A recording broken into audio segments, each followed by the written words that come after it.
Ahmed Tazir, il s'est plongé dans les archives de vos émissions avec des hommes et des femmes politiques, chaîne parlementaire oblige. On regarde et on en parle juste après.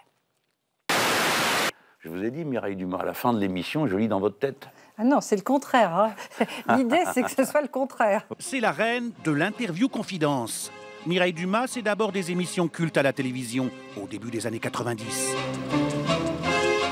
Ballet Masque,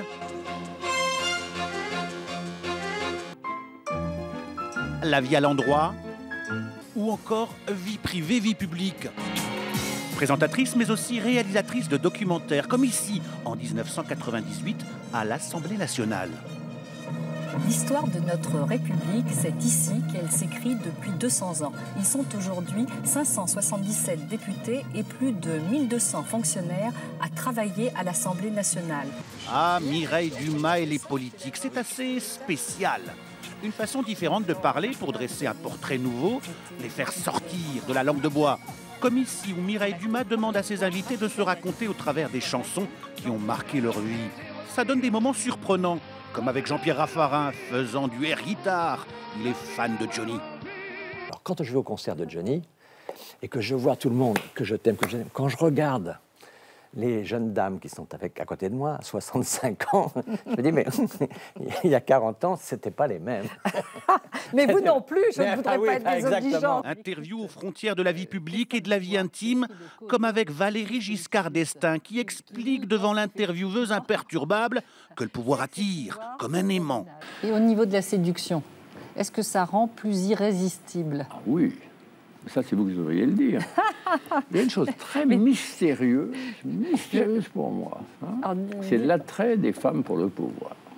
Qu'est-ce que c'est? Alors, ne me posez pas la question, parce qu'alors, justement, je ne voudrais pas vous déplaire. Voilà. Mais je me pose la question aussi... Vous ne l'éprouvez pas, vous? Non.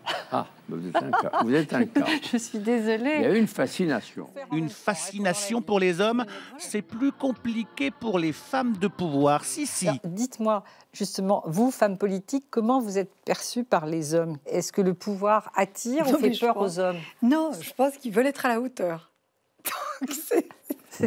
Ils veulent être à la hauteur. Ils se disent, oh, il faut que je sois à fond les ballons, il faut que je sois super.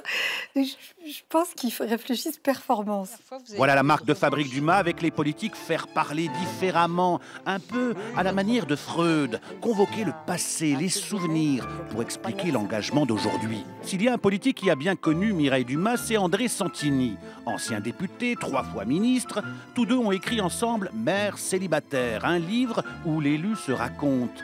Il dit avoir été torturé. C'est pire que tout, parce qu'elle fait semblant de ne pas vous connaître, elle vous pose la question, elle vous gratte à tel endroit, vous voyez.